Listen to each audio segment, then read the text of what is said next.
Eu faço parte aqui do time do Talent Acquisition da GFT e estou responsável por algumas vagas, dentre elas essa aqui para atuar com desenvolvimento em Java para um dos nossos clientes, tá? Perfeito. Primeiramente, Cristiano, você me informou que acredita que sim, que já participou de algum processo seletivo nosso. Você sabe me dizer quando foi? Olha, eu acho que talvez até nos últimos 12 meses eu devo ter participado de algum, sim. Mas também no passado, né? Já participei de vários aí, pelo que eu me lembro, mas faz muito Mas tempo. nada recente, em torno de 2 a 3 meses, não, né? Não. Eu nem sei se nos últimos 12 meses, acho que talvez uns 2 anos, mais ou menos Então não, assim. tranquilo. Era mais se fosse algo assim de 2 a 3 meses para cá. A gente faz essa pergunta justamente porque se participou, a gente pode resgatar o histórico também e verificar com a analista que fez o processo, tá? Perfeito. Bom, então eu vou te apresentar um pouquinho aqui sobre a GFT, falar um pouquinho também como que vai acontecer o nosso processo aqui. Então, em relação à GFT, Cristiano, nós somos uma consultoria de tecnologia, estamos atuando aí há mais de 35 anos no mercado, tá? A origem da GFT não é brasileira, é alemã, mas estamos atuando aí em 20 países, tá? Por se tratar de uma consultoria, nós atuamos com diversos segmentos, então segmento de seguros, indústria, financeiro, telecom, entre outros. O nosso forte ainda continua sendo o financeiro, que é onde grande ali massa dos nossos clientes estão voltados para esse segmento, inclusive o cliente em questão, ele é bem conhecido, que é a Mastercard, tá? São eles que estão nos solicitando ali um desenvolvedor Java para atuar dentro do projeto com eles. Tá ok. E aí, Cristiano, como que vai acontecer aqui as etapas do nosso processo? A gente vai estar dividido de 3 a 4 etapas, onde a primeira etapa é essa daqui, comigo, bate-papo com RH, momento de eu te apresentar a empresa, os benefícios. Segunda etapa é uma das etapas mais importantes do processo, que é a etapa que você vai ser avaliado tecnicamente, para saber se você tem ali o perfil da vaga, se você vai ser avaliado com o nível que a vaga pede. Terceira etapa é um bate-papo com o gestor aqui da GFT, responsável ali pela Mastercard. E quarta e última etapa, entrevista diretamente com o próprio cliente, tá? Tá ok. Por que eu mencionei que é 3 ou 4? Porque em alguns casos, Cristiano, o cliente alinha com o gestor de eles entrarem na mesma sala. Se isso acontecer, significa que o cliente vai entrar aqui na terceira etapa e a gente já elimina uma fase do processo, tá? Maravilha. Outra informação importante, Cristiano, é que a negociação salarial, eu fico bem dependente do seu nivelamento técnico, tá? Eu preciso ter em mãos o seu feedback técnico para poder fazer uma boa negociação contigo. Então, a gente não faz nesse primeiro momento aqui. Mas eu consigo já te trazer quais são os nossos benefícios, o que a gente tem de pacote de benefícios aqui na GFT. Então, o regime da GFT, ele é CLT, tá, Cristiano? Essa vaga é uma vaga 100% remota. Então, o que vai estar dentro ali do seu pacote de benefícios?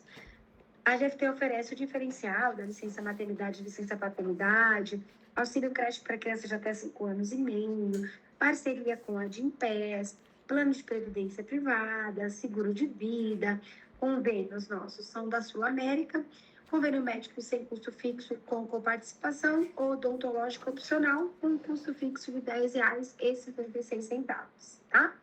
Caso você tenha dependentes, convênio médico apenas cônjuge de filhos, aí o dependente tem um custo fixo de R$83 por mês, e no odontológico o mesmo valor que o seu, R$10,56, tá? Perfeito. Um outro benefício que a gente tem é voltado aos estudos. Aí eu faço até uma observação aqui, que foi por isso que eu te perguntei. O que acontece, Cristiano? A grande maioria das vagas da GFT, principalmente quando se trata da vaga do nível sênior, eles pedem para que já tenha a formação, tá? Mas, se estiver cursando, a gente consegue pedir para que eles possam abrir uma exceção, possa tentar ver essa questão. Porém, deu certo, eles aceitaram essa questão. No momento da contratação, você já tem que estar matriculado, tá? Porque ali na documentação eles vão pedir o comprovante de matrícula e tudo mais. Perfeito. E aí eu venho falando desse benefício que a gente tem. A gente tem um benefício, mas vai estar disponível após 6 meses, né? Então, esses primeiros 6 meses que você vai estar estudando, a GFT não consegue te ajudar, mas após os 6 meses a gente tem um incentivo aos estudos. Então, a GFT, ela reembolsa 90% para curso de graduação, pós e MBA, tá?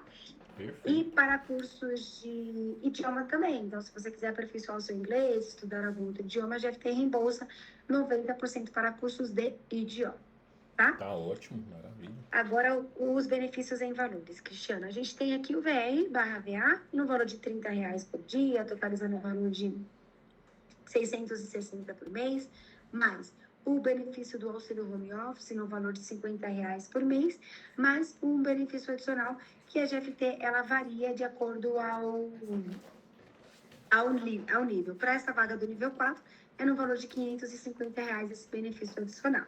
Ou seja, os 3 benefícios, Cristiano, VR, auxílio home office e benefício adicional, eles serão depositados para você em um cartão multi-benefício chamado Flash, que tem a modalidade crédito, então facilita para você no seu dia a dia, porque ele é aceitável em qualquer estabelecimento, tá? Perfeito. Bom, então, falei aqui um pouquinho sobre a história da empresa, sobre como vai acontecer o nosso processo, quais são os nossos benefícios. Até aqui tudo bem, Cristiano? Alguma dúvida? Não, até aqui tudo bem, entendi. Perfeito. Nós estamos, Cristiano, ali na Master com mais de uma vaga, tá? Então, como que vai funcionar ali, só para você entender o que eles estão pedindo.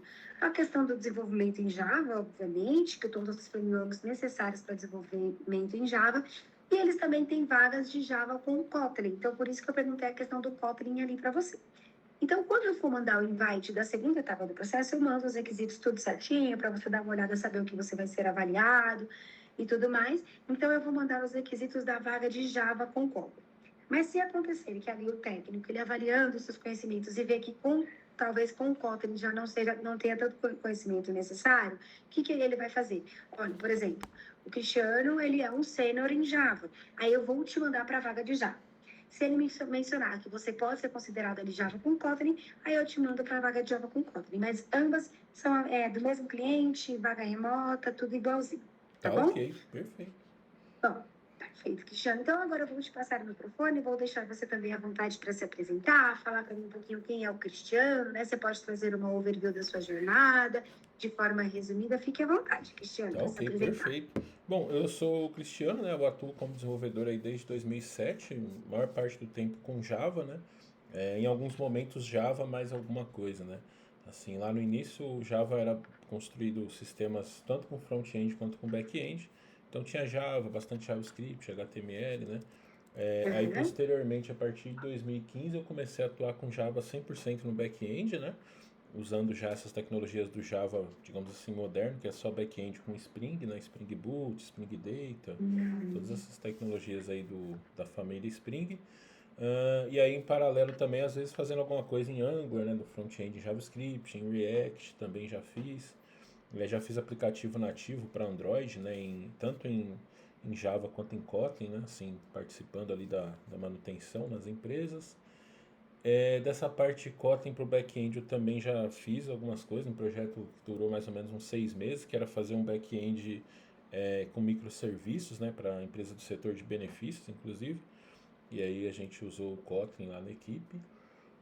Também trabalhei com linguagem Scala, né, no cliente Disney, até eu estou hoje nessa consultoria, mas o projeto já acabou. Eu estou participando de outros projetos, outros processos seletivos, né, para outros clientes, até por isso que eu estou dando uma olhada agora no mercado, né? E essa oportunidade lá, eu trabalhei com linguagem Scala, né? Que é uma linguagem ali, digamos assim, tem o Java, aí tem o Kotlin, depois tem o Scala, assim, da orientação a objetos para programação mais funcional, né? Então é uma forma de programar diferente, né? E bom, em resumo é isso. Bacana, Cristiano. Então, hoje, como você está participando de alguns processos, caso, por exemplo, der certo essas etapas, a gente seguir para a contratação, sua disponibilidade seria de imediato? Sim, imediato. Porque no momento eu estou desalocado, né, na consultoria e estou fazendo processos internos e externos também. Como na GFT, em outras empresas. Nesse momento eu estou com essa sua aqui, uma interna, né, lá que eu estou participando para a própria Disney. Tinha um outro, mas que já faz um tempo, acho que acabou. Então seriam esses 2 só que eu tô no momento. Bacana. E se caso der certo também, você tem alguma viagem a lazer programada para os próximos meses que pudesse impactar aqui o projeto? Não. Já fiz ali minhas viagenzinhas, agora eu tô totalmente disponível aí. Disponível para o trabalho, né? Bacana. Cristiano, eu vou te fazer algumas perguntas agora, mais voltada para entender um pouco melhor o seu perfil profissional. Então, como que vai funcionar? Se me responde com alguns cases que você já tenha passado. Provavelmente, em cada pergunta, você vai ter mais de uma história para contar. Mas apenas um case, e nem precisa ser tão técnico, o intuito é entender o seu perfil profissional, tá? Ótimo. Então, a primeira pergunta, Cristiano, seria voltados ali à questão de feedbacks, né? Você já teve alguma situação, por exemplo, que você recebeu um feedback situacional envolvendo alguma melhoria que você precisava? E se sim, como que impactou isso para você? O que que você fez a respeito desse feedback? Ah, sim, perfeito. Pegar um feedback que eu recebi da minha carreira uma vez sobre questão de preparação para a reunião, né? Eu recebi esse feedback que eu não estava me preparando bem para as reuniões, ali em questão de material mesmo, que eram as reuniões de apresentação, né?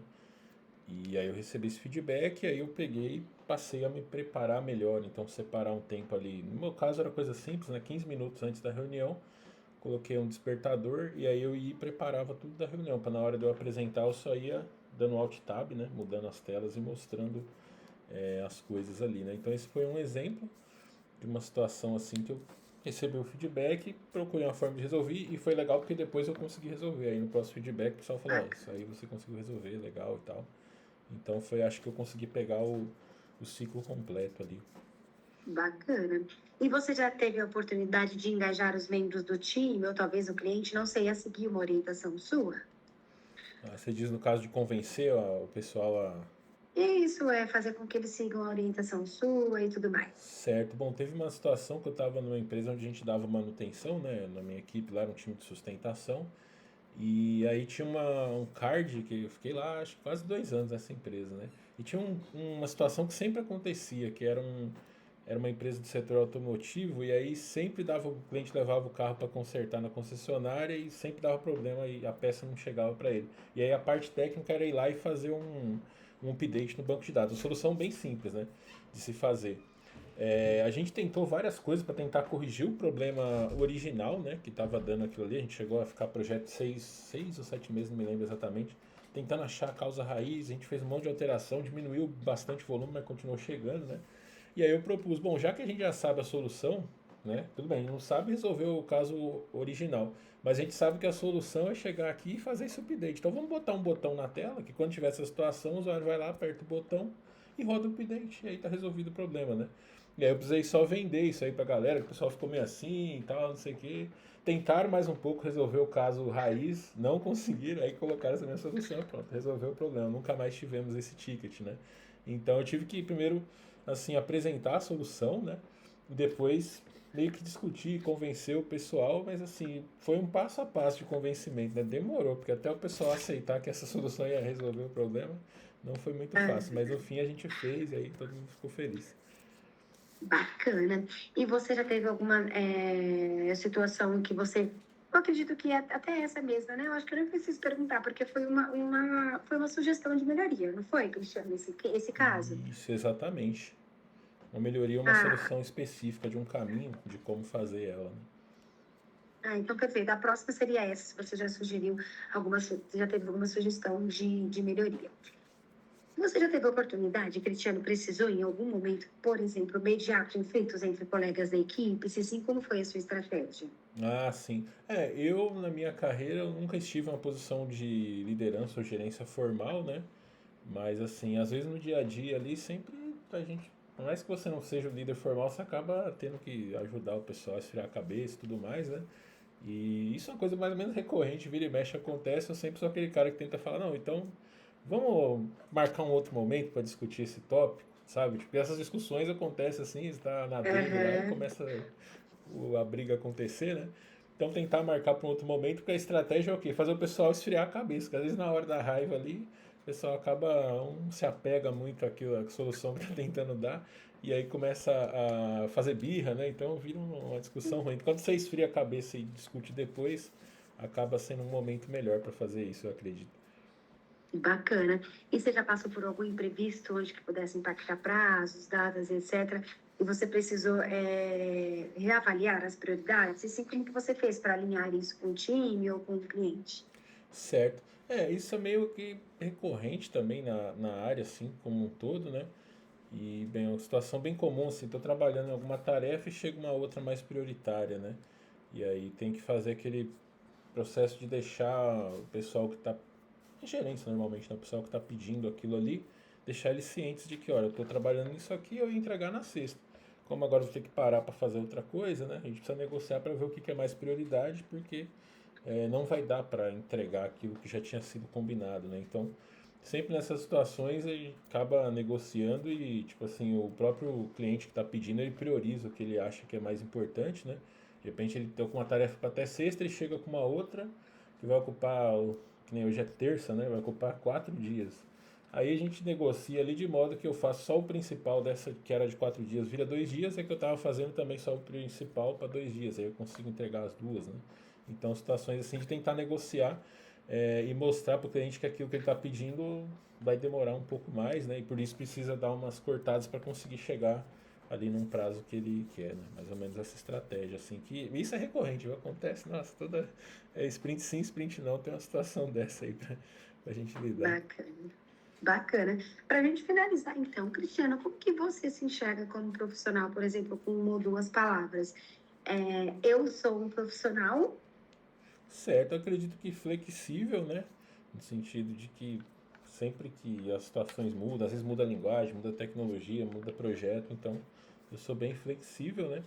E eu acredito que a outra seria a parte da calma, né? Assim, eu nunca vou ser aquele cara que está causando problema ou discutindo essas coisas. Eu tento, tanto assim, eu não evito discutir, quando tem alguma discussão eu tento ali também apaziguar, né? Então, seriam essas duas coisas, flexível e calma, eu acho. Bacana. Bom, era isso. Então, Cristiano, eu consegui já entender o seu perfil. Como a gente vai fazer para seguir essas próximas etapas que eu te falei? Eu vou te disparar o e-mail agora, com algumas informações aqui da GFT, mais algumas perguntas técnicas só para formalizar o que a gente conversou, e também os seus dados. Eu preciso fazer o seu cadastro antes de seguir com o processo.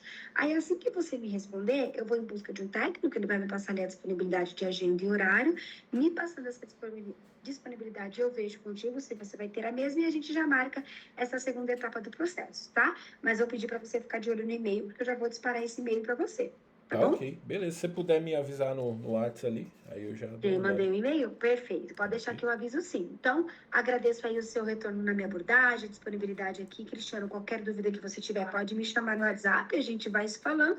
E aí, desejo para você aí, estamos na metade do dia, mas uma ótima terça-feira, tá bom? Obrigado para você também. Tchau, tchau. Obrigada, tchau, tchau.